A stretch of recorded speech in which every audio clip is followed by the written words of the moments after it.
If you're like millions of Americans whose brackets were busted this year with all the twists and turns of March, there is still 3 games left to make up for it by betting the Final Four. Hello, everyone. I'm Ray Crawford. You know, according to a March report in the Dallas Morning News, more than $220 million will have been legally wagered on the NCAA tournament this year. So if you're going to spend wisely with the help of Todd Fuhrman from Fox Sports. And Todd, Florida and UConn have played many of their games under the total this year. They have to adjust to playing in a dome, which could lead to a lower shooting percentage. Do you believe the line should have been moved down a point or two? It's real interesting when you talk about domes and the impact they have on totals. Years ago, the trend was to blindly play under. But as players become more and more familiar with difficult sight lines, bookmakers have made those modest adjustments.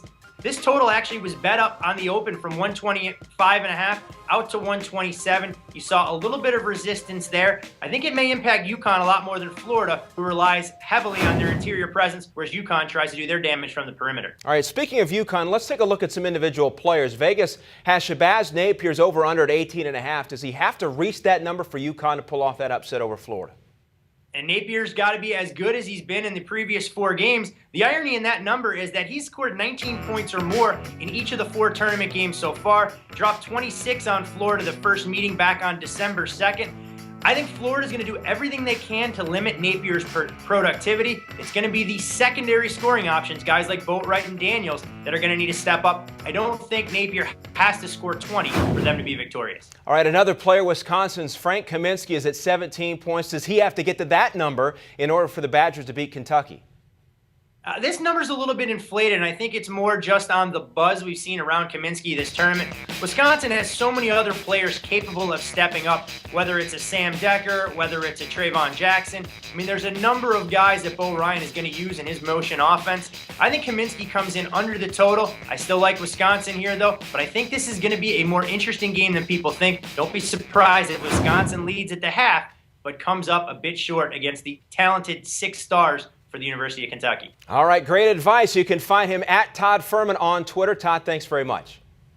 Thanks for having me, guys. Appreciate it. All right, so let's run a couple of these betting options past our Drew Nicholas, and let's start with Kentucky's Julius Randle, over under 11 rebounds against Wisconsin. I'm going to take the over. When you look at what Aaron Gordon did to Wisconsin, he had 18 rebounds. I think Julius Randle is an even bigger beast on the boards, so I'm going to take the over. Gators guard Scotty Wilbekin, 14.5 against UConn. Averaging almost 16 points a game in the tournament. I'm going to take the over. Wilbekin's the heart and soul of this team. He's going to have to score the basketball for the Gators to win. Who do you think is the best bet for the most outstanding player? That's got to be Shabazz Napier at plus 800. He's done a great job for UConn all year, and he's the one guy on that roster, if UConn does win a national title, to take home that award. UConn is getting 6 against Florida. You going to take that bet?